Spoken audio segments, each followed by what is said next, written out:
اعوذ باللہ من الشیطان الرجیم بسم اللہ الرحمن الرحیم وَإِذْ أَخَذَ اللَّهُ مِيثَاقَ النَّبِيِّينَ لَمَا آتَيْتُكُم مِّن كِتَابٍ وَحِكْمَةٍ ثُمَّ جَاءَكُمْ رَسُولٌ مُصَدِّقٌ لِّمَا مَعَكُمْ لَتُؤْمِنُنَّ بِهِ وَلَتَنصُرُنَّهُ قال أأقررتم وأخذتم على ذلكم إصري قالوا أقررنا قال فاشهدوا وأنا معكم من الشاهدين وإذا أخذ الله ميثاق النبيين، اور ان کو یعنی اہل کتاب کو وہ وقت یاد دلائیے، اخذ اللہ میثاق النبیین، جب اللہ رب العزت نے تمام انبیاء کرام سے پکا وعدہ لیا، لما آتیتکم من کتاب و حکمت، وعدہ یہ تھا کہ جب کبھی بھی میں تمہیں دوں گا اپنی طرف سے کتاب اور حکمت، ثم جاءکم رسول مصدق لما معکم، پھر اس کے بعد تمہارے پاس جب آخری رسول تشریف لائیں گے، مصدق لما معکم، ان رسول کی یعنی نبی مکرم صلی اللہ علیہ وآلہ وسلم کی صفت یہ ہوگی، وہ تمہاری اور تمہیں دی جانے والی کتابوں کی تصدیق فرمانے والے ہوں گے۔ لَتُؤْمِنُنَّ بِهِ، فرمایا ضرور بالضرور تم ان پر ایمان لاؤ گے، وَلَتَنصُرُنَّهُ، اور ضرور بالضرور تم ان کی مدد بھی کرو گے۔ قال، اللہ رب العزت نے پھر ان سے پوچھا، اَأَقْرَرْتُمْ، کیا تم اس بات کا اقرار کرتے ہو، تصدیق کرتے ہو؟ قالوا، تو سارے کہ وَأَخَذْتُمْ عَلَى ذَلِكُمْ إِصْرِي، اقرار بھی کرتے ہو اور اس پر پکا وعدہ بھی کرتے ہو میرے ساتھ؟ قالوا، تو سارے کے سارے نبیوں نے عرض کیا، اقررنا، یا اللہ ہم سارے اقرار کرتے ہیں۔ اگر وہ نبی صلی اللہ علیہ وآلہ وسلم ہم میں سے جس کے زمانے میں بھی تشریف لائیں گے، ہم ان پر ایمان بھی لائیں گے اور ان کی مدد بھی کریں گے۔ قال، اللہ رب العزت نے پھر فرمایا، فاشہدوا، تم سارے گواہ بن جاؤ، ایک دوسرے پر گواہ بن جاؤ، وَأَنَا مَعَكُم مِّنَ الشَّاهِدِينَ، اور میں بھی تمہارے ساتھ اپنی گواہی شامل کرتا ہوں۔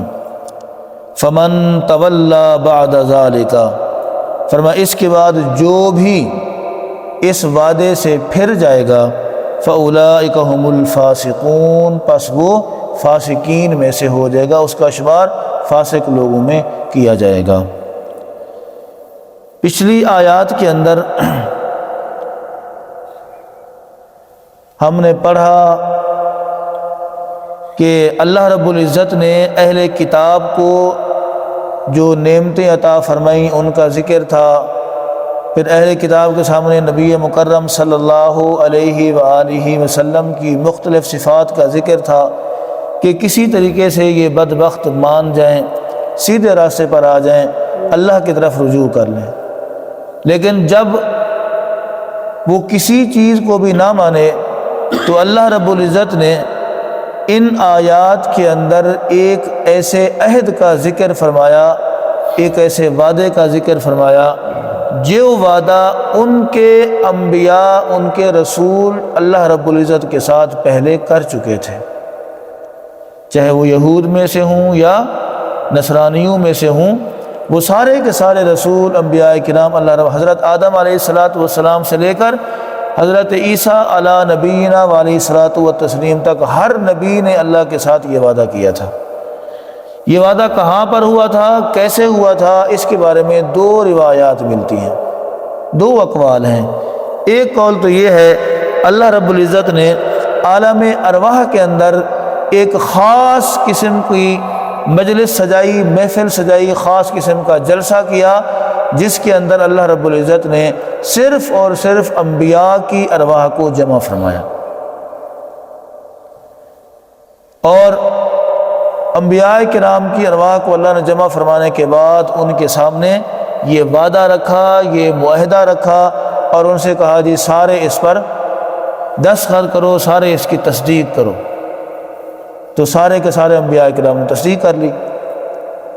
دوسری روایت یہ ملتی ہے کہ عالم ارواح کے اندر تو نہیں تھا، لیکن اللہ رب العزت نے جب جب کسی نبی کو بھیجا ہر نبی سے اللہ نے یہ وعدہ لے لیا، بذریعہ وحی ہر نبی سے اللہ تبارک و تعالیٰ نے یہ وعدہ لے لیا کہ بھئی میں نے آپ کو نبی بنا دیا ہے، میں نے آپ کو شریعت بھی دے دی ہے، میں نے آپ کو طریقہ کار بھی بتا دیا ہے، عزت مقام مرتبہ بھی دے دیا ہے، لیکن اگر تمہارے ہوتے ہوئے میرے محبوب نبی آخر الزمان صلی اللہ علیہ وآلہ وسلم تشریف لائیں تو پھر تمہاری شریعت، تمہارا دین، تمہارا مذہب سب کچھ منسوخ ہو جائے گا، تم بھی، تمہاری امت بھی اس بات کے پابند ہوں گے، تم میرے محبوب کا کلمہ پڑھو گے ہر نبی سے۔ پھر جس نبی سے جب جب یہ وعدہ لیا گیا فوراً اس نبی نے اپنی امت سے بھی یہ وعدہ لے لیا، اللہ کا پیغام انہوں نے اپنی امت کے لوگوں تک پہنچا دیا۔ یہی وجہ ہے حضرت آدم، حضرت نوح، حضرت ابراہیم، حضرت اسماعیل، حضرت یا زکریا، جتنے بھی انبیاء کرام تشریف لائے، ہر نبی نے جب جب اللہ رب العزت کی توحید کو بیان کیا، اپنی رسالت کو بیان کیا، ساتھ ہی انہوں نے یہ کہا کہ ایک نبی تشریف لانے والے ہیں، ان کی یہ شانیں ہوں گی۔ حضور علیہ السلام کی باقاعدہ صفات بیان کی، آپ کی شانیں بیان کی، ان کی یہ شان ہوگی۔ اور بے شمار ایک مرتبہ حضرت نوح علیہ السلام نبی مکرم صلی اللہ علیہ وآلہ وسلم کا ذکر خیر فرما رہے تھے، آپ کا ایک امتی کھڑا ہوا اور اس نے پوچھا کہ اے اللہ کے رسول، یہ نبی کب تشریف لائیں گے اور کہاں پر تشریف لائیں گے؟ مجھے وہ جگہ بتائیں، میں ان کے استقبال کے لیے اس مقام پر جانا چاہتا ہوں۔ انہوں نے وہ جگہ بتائی کہ فلاں جگہ پر ان کی ولادت ہوگی، تو اس بندے نے پیدل اپنی جگہ سے سفر کیا اور وہاں پر پہنچنے کی کوشش کی۔ بے شمار ایسے واقعات ملتے ہیں۔ نبی مکرم صلی اللہ علیہ وآلہ وسلم کی تشریف آوری سے پہلے 22 لوگ آپ پر ایمان لا چکے تھے، بعض روایات میں 40 کا ذکر آتا ہے، وہ آپ کا باقاعدہ کلمہ پڑھ چکے تھے کہ ہم اس نبی پر، اس رسول پر ایمان لاتے ہیں۔ یہ کیا تھا؟ ہر نبی نے نبی مکرم صلی اللہ علیہ وآلہ وسلم کی صفات کو، آپ کی شانوں کو بیان کیا اور اپنے لوگوں کو بتایا کہ ہمارے بعد نبی تشریف لانے والے ہیں جن کا نام آسمانوں کے اوپر احمد ہوگا، زمین کے اوپر محمد ہوگا صلی اللہ علیہ وآلہ وسلم۔ ایک وعدہ تو اس طریقے سے پورا ہوا، سینہ بسینہ ہر نبی اپنے امتیوں کو، ایک نبی دوسرے کو، دوسرا تیسرے کو، تیسرا چوتھے کو، پانچویں کو، چھٹے کو، یہاں تک کہ کم و بیش 1,24,000 نبیوں تک یہ وعدہ جو اللہ نے لیا تھا مدد والا، یہ سینہ بسینہ آگے چلتا رہا اور آخر کار حضرت عیسیٰ علیہ السلام تک پہنچا۔ آپ دیکھیں، ذرا غور فرمائیں، اللہ نے ہر نبی کو اپنے پاس بلایا، ہر نبی پر موت واقع ہوئی، ہر نبی نے موت کا ذائقہ چکھا، لیکن حضرت عیسیٰ علیہ السلام کو زندہ آسمانوں پر اٹھایا گیا 30 یا 33 سال کی عمر میں۔ قرب قیامت میں وہ دوبارہ دنیا میں تشریف لائیں گے اور آ کر وہ کہیں گے لا الہ الا اللہ محمد الرسول اللہ، اور امام مہدی کے ساتھ مل کر حضرت عیسیٰ علی نبینا وعلیہ الصلاۃ والتسلیم جہاد فرمائیں گے، دجال کا قلع کما فرمائیں گے، کافروں کا قلع کما فرمائیں گے۔ ایک مرتبہ پھر جو ہے نا اسلام کا بول بالا ہو جائے گا، ہر طرف اسلام ہی اسلام ہوگا، دین ہی دین ہوگا۔ یہ جو کہتا نا جی 2024 میں، 25 میں، 26 میں، 30 میں قیامت آ جائے گی، یہ غلط ہے۔ ویسے تو اللہ ہر چیز پر قادر ہے۔ آپ کیا سمجھتے ہیں ادھر حضرت عیسیٰ آیا اور ادھر فوراً اسلام کو پھیل جائے گا؟ جنگیں ہوں گی، جہاد ہوں گے اور باقاعدہ لڑائیاں ہوں گی، قتل و غارت ہوگی، سرکشوں کو مارا جائے گا، قید کیا جائے گا، پابند سلاسل کیا جائے گا ان کو، پھر اسلام کا پوری کائنات پر اسلام کا بول بالا ہوگا، پھر اسلام کو زوال آئے گا، پھر ایک وقت آئے گا کوئی اسلام کا نام لینے والا نہیں رہے گا، پھر قیامت قائم ہوگی۔ نبی مکرم صلی اللہ علیہ وآلہ وسلم نے ارشاد فرمایا اس وقت تک قیامت قائم نہیں ہو سکتی جب تک اس روئے زمین پر ایک بھی بندہ اللہ کا نام لینے والا نہ ہوگا۔ اور ہمارے ایمان اتنے کمزور ہیں، ہمارے یقین اتنے کمزور ہیں، ہم سنی سنائی باتوں کے پیچھے چل پڑتے ہیں۔ نہ کوئی جن کا سر ہوتا ہے، نہ کوئی پیر ہوتا ہے، نہ کوئی اگا ہوتا ہے، نہ کوئی پیچھا ہوتا ہے، کچھ بھی نہیں ہوتا، ہم ان کے پیچھے چل پڑتے ہیں۔ وجہ کیا ہے؟ وجہ یہ ہے ہمیں ہمارے دین کی، ہمارے اسلام کی، ہمارے مذہب کی تاریخ کا پتہ نہیں ہے۔ ہمیں ہمارے دین کے متعلق نہ قرآن کا پتہ ہے نہ حدیث کا پتہ ہے، جس کی وجہ سے ٹامک ٹوئیاں مارتے رہے، اس کی سنی اسے بھی مان لیا، ادھر بھی مان لیا، ادھر بھی، سب کی مان لیتے ہیں ہم لوگ۔ ایک وعدہ اللہ نے یوں پورا کیا کہ حضرت عیسیٰ علیہ السلام تشریف لائیں گے اور وہ حضور علیہ السلام کے دین کی مدد فرمائیں گے جہاد کر کے۔ ایک وعدہ اور تھا، لَتُؤْمِنُنَّ بِهِ، ایمان بھی تو لانا تھا سارے نبیوں نے۔ اب کتنے 100 سال گزر گئے، ہزاروں سال گزر گئے ہوں گے حضرت آدم اور نبی مکرم صلی اللہ علیہ وسلم کے درمیان۔ 1000 سال تو حضرت نوح نے دعوت تبلیغ کا کام کیا، 1000 سال ایک نبی نے۔ تو ذرا سوچیں کتنے 100 سال، کتنے ہزاروں سال گزر چکے ہوں گے۔ تو جب نبی مکرم صلی اللہ علیہ وآلہ وسلم معراج والی رات معراج کے لیے تشریف لے گئے تو اللہ تبارک و تعالی نے مسجد اقصیٰ کے اندر سارے نبیوں کو جمع فرما دیا، سارے نبیوں کو، آدم سے لے کر عیسیٰ تک جتنے رسول وہ سارے وہاں پر جمع۔ اور حضرت جبرائیل نے اذان دی، ہر نبی دوسرے کی طرف دیکھ رہا ہے۔ کوئی نبی یہ سوچ رہا ہے کہ آدم جو ہے وہ سب کے باپ ہیں، وہ آج نماز پڑھائیں گے۔ کوئی سوچ رہا ہے کہ ابراہیم علیہ السلام دنیا میں تشریف لائے، جتنا عرصہ رہے آزمائشوں کے اندر زندگی گزری، آج شاید ان کا حق امامت کا۔ کوئی سوچ رہے نوح علیہ السلام نے 950 سال تک اللہ کے دین کی تبلیغ کی، ماریں کھائیں، تکلیفیں سہیں، ان کا حق ہے۔ کوئی سوچ رہا ہے کہ موسیٰ علیہ السلام پڑھائیں گے کیونکہ وہ اللہ سے جا کر طور پر باتیں کیا کرتے تھے۔ کوئی سوچ رہا ہے کہ آج حضرت عیسیٰ علیہ نبینا جو ہے نا وہ نماز پڑھائیں گے کیونکہ اللہ نے ان کو اپنی روح کہا ہے۔ ہر نبی سوچ رہا ہے۔ اللہ نے فرمایا جبرائیل جی رب الجلیل کیا سوچ رہے ہو؟ اذان ہوگی، اذان کے بعد کیا ہوتی ہے؟ یا اللہ نماز ہوتی ہے۔ فرمایا میرے محبوب کے ہوتے کسی کی کیا مجال کہ وہ مصلی پر کھڑا ہو؟ جاؤ جا کر میرے محبوب کی کلائی کو پکڑو اور ان سے کہو مصلی پر کھڑے ہو کے نماز پڑھیں۔ تو نبی مکرم صلی اللہ علیہ وآلہ وسلم نے نماز پڑھائی۔ اب جس کے پیچھے شرعی مسئلہ یہ ہے، جس کے پیچھے آپ نماز پڑھتے ہیں اس پر آپ کا ایمان، آپ کا یقین کامل ہونا ضروری ہے، اگر نہیں ہے تو آپ کی نماز نہیں ہوتی۔ اب سارے نبیوں نے، سارے رسولوں نے حضور علیہ السلام کے پیچھے نماز پڑھی تو وہ لَتُؤْمِنُنَّ بِهِ والا وعدہ بھی اللہ نے پورا کر دکھایا۔ ایک مرتبہ نبی مکرم صلی اللہ علیہ وسلم کی بارگاہ، آخری حدیث سنا کر بات ختم کرتے ہیں انشاءاللہ۔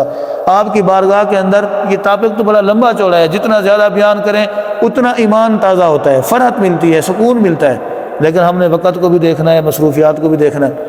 نبی مکرم صلی اللہ علیہ وسلم کی بارگاہ کے اندر حضرت سیدنا عمر بن خطاب رضی اللہ تعالی عنہ حاضر ہوئے۔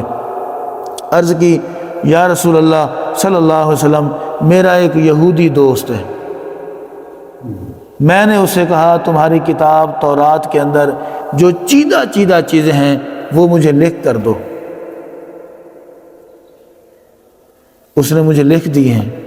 یا رسول اللہ میں نے پڑھی، مجھے بڑا مزہ آیا، اگر اجازت ہو تو آپ کو سناؤں؟ حضرت عمر نے ابھی سنایا کچھ نہیں ہے، صرف اجازت مانگی ہے۔ نبی مکرم صلی اللہ علیہ وآلہ وسلم کا چہرہ انور جو ہے متغیر ہو گیا، غصے سے آپ کا جو رنگ مبارک تھا وہ لال پیلا ہو گیا چہرہ انور کا۔ حضرت عبداللہ بن ثابت رضی اللہ تعالی عنہ بیٹھے ہوئے تھے، انہوں نے کہا عمر دیکھتے نہیں ہو حضور علیہ السلام کی کیفیت کیا ہو رہی ہے؟ تم کس بات کی اجازت مانگ رہے ہو؟ کیا تم اللہ کے رسول کو رسول نہیں مانتے؟ کیا تم قرآن کو اللہ کی کتاب نہیں مانتے؟ کیا ان دونوں کے ہوتے ہوئے تورات پڑھنے کی ضرورت ہے؟ حضرت عمر رضی اللہ تعالیٰ عنہ جب حضور علیہ السلام کی کیفیت دیکھی اور عبداللہ بن ثابت رضی اللہ تعالیٰ عنہ کی گفتگو سنی تو عرض کرنے لگے یا رسول اللہ صلی اللہ علیہ وسلم، اللہ شاہد ہے میں اللہ کو ایک مانتا ہوں، آپ کو اللہ کا آخری رسول مانتا ہوں، تمام نبیوں کا امام مانتا ہوں، اور کتاب کو اللہ کا قرآن مجید کو اللہ کا کلام اور آخری کتاب مانتا ہوں، میرا اس پر یقین ہے۔ جب حضرت عمر نے یہ کہا تو نبی مکرم صلی اللہ علیہ وآلہ وسلم نے فرمایا عمر تو سنو، آج کے بعد خبردار تورات یا انجیل کو پڑھنے کی کوشش کی۔ فرمایا تم نہیں جانتے، ہو سکتا ہے وہ یہودی وہ عیسائی اسلام دشمن ہیں، ہو سکتا ہے وہ تمہیں کوئی ایسی چیز بتا دیں جو حقیقت میں اللہ کی طرف سے نہیں لائی گئی، جو حقیقت میں اللہ کو ناراض کرنے والی ہے، اور وہ تمہیں کہیں کہ یہ اللہ کی طرف سے ہے، تم مان لو، تصدیق کر لو، تو کیا ہوگا؟ اللہ پر جھوٹ باندھنا ہوگا۔ اور ہو سکتا ہے اللہ کی طرف سے کوئی چیز نازل کی گئی ہو اور وہ بدبخت تمہارے سامنے انکار کریں، تم بھی ان کے انکار کے ساتھ انکار کرو تو اللہ کے حکم کا انکار ہو جائے گا۔ پھر فرمایا سنو، اگر آج موسیٰ بھی ہوتے، ایک روایت میں صرف حضرت موسیٰ علیہ السلام کا ذکر ہے، ایک روایت میں حضرت موسیٰ اور حضرت عیسیٰ دونوں کا، فرمایا سنو اگر آج موسیٰ اور عیسیٰ دونوں ہوتے، دنیا میں موجود ہوتے اور میں تشریف لاتا، تو فرمایا موسیٰ اور عیسیٰ دونوں کا اسلام، دونوں کا دین مذہب جو ہے وہ منسوخ ہو جاتا، وہ دونوں بھی میرے تابعدار ہوتے، وہ دونوں بھی میری پیروی میری اتباع فرما برداری کرنے والے ہوتے، وہ دونوں اپنا مذہب اپنا دین اپنا اسلام لوگوں کے سامنے نہیں چلا سکتے تھے، نہیں پھیلا سکتے تھے۔ تو اسی لیے میرے بھائیوں، نبی مکرم صلی اللہ علیہ وآلہ وسلم بلکہ اللہ رب العزت کا فرمان ہے لا تتخذوا اليہود والنصارى اولیاء، اے مومنو یہودیوں اور عیسائیوں کو کبھی بھی اپنا دوست نہ بناؤ، کبھی بھی ان کو اپنا خیر خواہ مت سمجھو، نہ تم کبھی ان کے ساتھ خیر خواہی کا مظاہرہ کرو۔ ہمارے لیے دین کیا ہے؟ اللہ کی کتاب، اللہ کے محبوب علیہ السلام کی شریعت، یہ ہمیں کافی ہے۔ ہماری دنیا آخرت دونوں جہانوں میں کامیابی کے لیے ہمیں یہ دونوں چیزیں کافی ہیں، ہمیں تیسری چیز کی ضرورت نہیں ہے۔ اگر ان دو چیزوں کو ہم نے سمجھ لیا، سیکھ لیا، ہم نے پرکھ کر لی ان دونوں چیزوں کی، تو یقین جانیے دنیا بھی ہماری اور آخرت بھی انشاءاللہ ہماری، جنت بھی ہماری، اللہ کی رضا بھی ہماری ہوگی۔ دعا ہے اللہ تبارک و تعالی مجھے آپ کو سمجھ عطا فرمائے، اللہ تبارک و تعالی ہمیں عمل کرنے کی توفیق عطا فرمائے۔ وآخر دعوانا ان الحمد للہ رب العالمین۔